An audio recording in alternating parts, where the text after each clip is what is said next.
Coming up on Hawk TV, we take a look at a student whose talent is helping her pursue her passion, how a teacher uses his story of overcoming an obstacle to help students do the same, and wrestling's regional meet. This is Hawk TV for Friday, February 21st.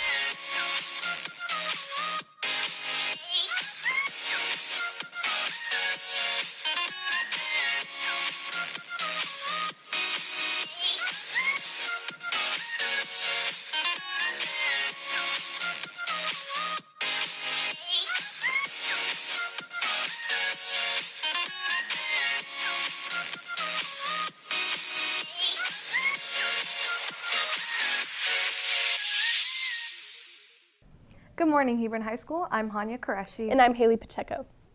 Junior Claire Song has been running a photography business for the last 3 years and is now raising money for a study abroad program for veterinary science. I got to take a closer look into her story. Junior Claire Song has a passion for photography and was inspired to pursue that passion when she was given a camera. So my sister is in art school right now, and so when she started doing her art, she needed a camera to photograph her art. And so after she was done with it, I started messing around with it, and I just developed like a love for it. Junior Corrine Shelhoub has been photographed by Song and says she enjoys her work. I love how creative she is and how unique her ideas are. Though Song enjoys photography, she also has another passion, veterinary science. Song was recently accepted into a study abroad program in Australia for the subject and is blending both passions together by raising money for the trip through photo shoots. Originally, it's just to go study their wildlife. But because of all the fires, they sent out an email and they were saying like, just keep in mind that you're gonna have to help all of the animals that have been hurt.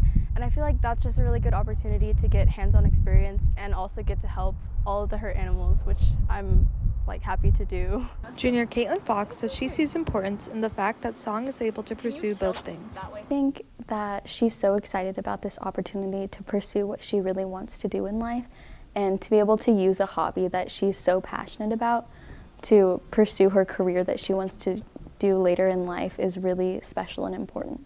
Song says keeping photography in her life will be a stress reliever to difficult coursework in the future. Yeah, so I actually want to minor in photography in college and hopefully go somewhere with that, and it'll probably help me like deal with medical school, because you know when you're like stressed in one region, if you have something you enjoy, then it like helps you get through it.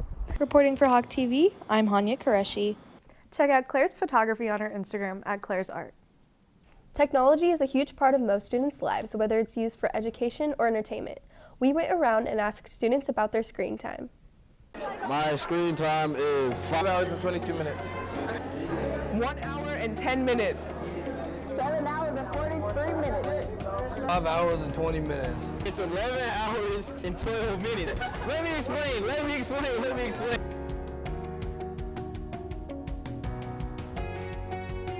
Yeah, I'm really dumb. I'm on Snapchat like every day. It affects how I'm looking at my phone where I could be doing other things and like being more productive. I base my routine off my phone, so I kind of like have designated times that I get to use it like at night or when I wake up or during lunch. But I guess if I didn't use my phone, it would be easy to get all my stuff done. It affects my everyday routine because I procrastinate a lot on my work and it puts me behind in school. When I'm on my phone for a long period of time, I'm always on Instagram. And when I'm on Instagram, I see really pretty people like Sophia and Ellery. And it really ruins my mental health because I don't think I look like that. Mental health, I'm stable, so it doesn't affect me.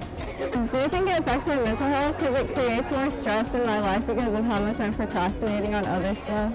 A little bit, because I always compare myself to people on different social media platforms. Thank you to all the students who shared their technology habits. With arena scheduling being new for rising seniors this school year, Angie Washington took a glimpse into what it's all about. Arena scheduling is an opportunity for rising seniors to choose when and where classes will be placed in their schedule for the following school year.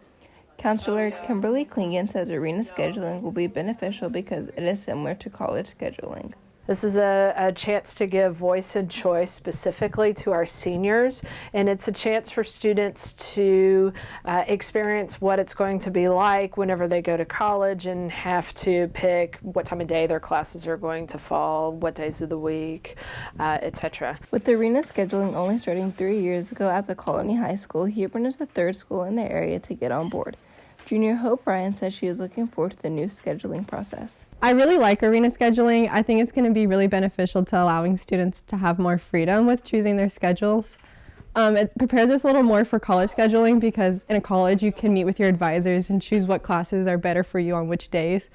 The arena scheduling process allows students to pick what schedule best accommodates them.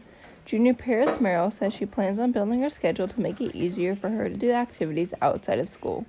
For seniors to be able to leave early because of dual credit, and it also allows people to have PM off or AM off when they want to, if they have certain classes that don't allow them to do that. And then they can also structure out their day and choose harder classes in the beginning or end of the day and easier classes when they want to.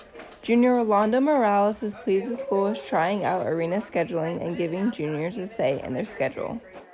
System has been always all right, we're going to pick the schedule for the students because they think what's best and what classes are going to fit best for the whole school.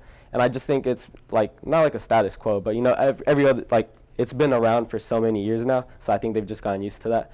But I think now it's because they're starting to notice the students, they should have a say in what's going on. So. Klingen says students will be able to make their schedule in Skyward, and it's based on a first-come, first-served basis. This is an opportunity, and it's not something that we're going to make anybody do. So the students who go online and put their choices in, they're the ones who get the voice. If a student chooses not to go in and take advantage of this opportunity, their classes are going to be scheduled just like they've always been, so the computer will pick their classes for them. Reporting for Hawk TV, I'm Angie Washington. Thanks, Angie. Students will be able to start building their schedule in Skyward on April 13th, and counselors will be available during lunch to answer any questions. Dyslexia is a learning disorder that makes it difficult to read words or numbers because of identifying speech sounds and learning how they coordinate. Teacher Mark Van Zant was diagnosed at the age of 6 and has since become an English teacher. Now he helps encourage students to overcome any obstacle that might come their way. I got to take a look into his journey. Over 40 million American adults are dyslexic, and freshman English teacher Mark Van Zant is one of them. Despite the learning disability, he has overcome it and reached all of his goals and more. Van Zant says his experience has affected his teaching. It has made me more compassionate and understanding for whatever my students are going through, because I had to grow through and get past a lot of those challenges. I feel like I'm in a unique position to be there and support and encourage students that are going through a similar issue or struggle. By the end of first grade, Van Zant says he started to notice how far behind he was with reading. He says everyone was reading books and he was still struggling with sentences at a time.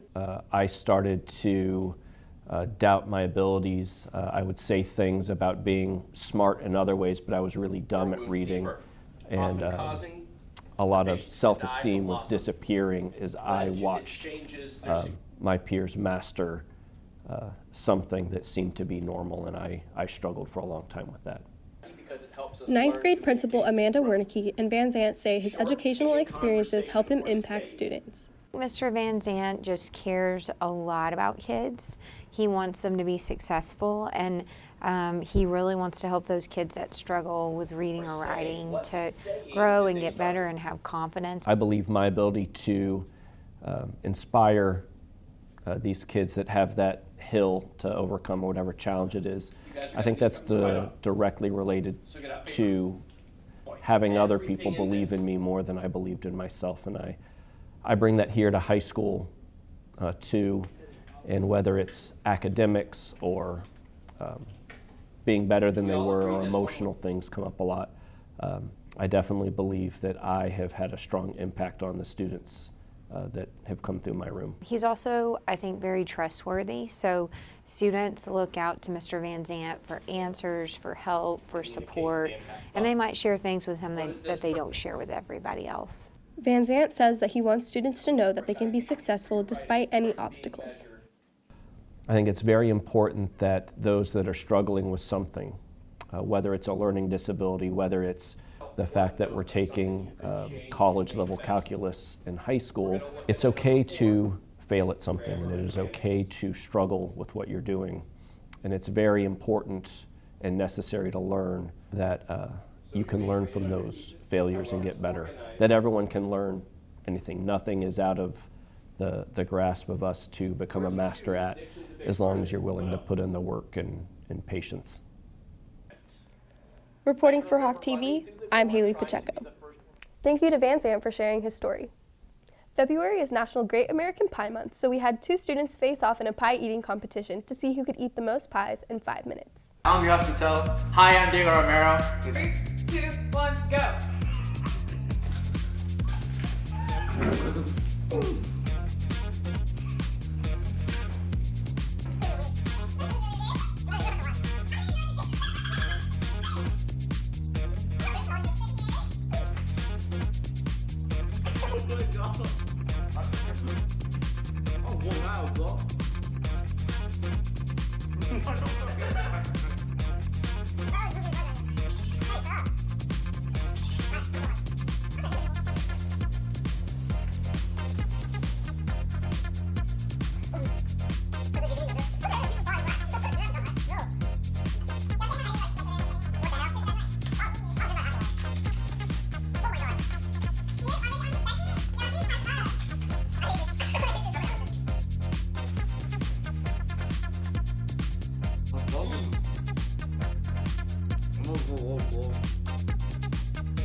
Thank you to Diego Romero and Yash Patel for participating. The girls basketball team was able to secure a playoff spot this year, but lost in the first round on Tuesday night, 61-36 to Denton Guyer. Melissa Gonzalez takes a look at how the team's season wrapped up. The girls basketball team played against Denton Guyer in the first game of playoffs. Coach Lisa Branch says that the team's performance may not have been perfect as they missed some shots and lacked communication. I thought they came out a little flat, missed some shots that we normally make, and as a result of missing shots on the offensive end, I thought we gave up some easy baskets on the defensive side, and it just kind of snowballed from there. Senior Courtney Loudmill and sophomore Cami McKinney say that the team wasn't working together as well as usual, as they struggled against Guyer's strong defense. I'd probably say they did more rebounding than we did last night. They didn't really rebound, and then they played more defense. We kind of gave up at the end. Our defense, switching on screens, we did a bad job at that. Also on offense, we just couldn't score. We couldn't get a shot to fall in the basket, really, so that hurt us a lot. Although the team is out of the playoffs, McKinney says what the team can improve on for next season. Getting everyone to box out, that includes the guards too. Myself, I didn't do the best job of rebounding, but rebounding, communication, because I think a lot of our losses in the end really had to do with communication, and then defense for sure. Reporting for Hawk TV, I'm Melissa Gonzalez. Thanks, Melissa.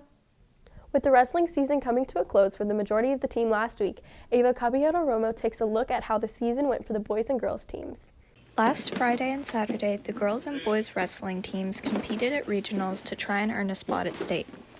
One student advanced, and with the season coming to a close for the remainder of the team, wrestling coach David Rosansky says the team will prepare for individuals to make it next year. To make state next year, as far as some individuals, I would say we're going to try to hit the weight room and improve our strength. We're also going to work in the mat room here and work on our technique and get better there. While no boys will compete at state this year, senior Anaya Nelson took 3rd place at regionals for the girls and advanced to state. Senior Ramiro Gamboa says he's proud of her and all the work she's done this season. I'm really happy that she made it. It's really cool that we have our first girl going to state in Hebron history. I'm really proud of her. Nelson says making it to state has been a goal for her since she joined wrestling last year and is glad she was able to achieve it. I feel great about it. It was kind of surprising just because last year it was kind of a big step to get to. Last year was my first year, so the fact that I was able to place and make it to the second day was really good for me.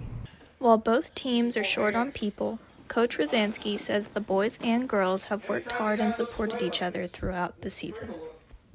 Well, for both teams, we're a little bit short on numbers, but we made do as far as we just kept working hard, working together, staying together. supporting each other, and we did the best we could.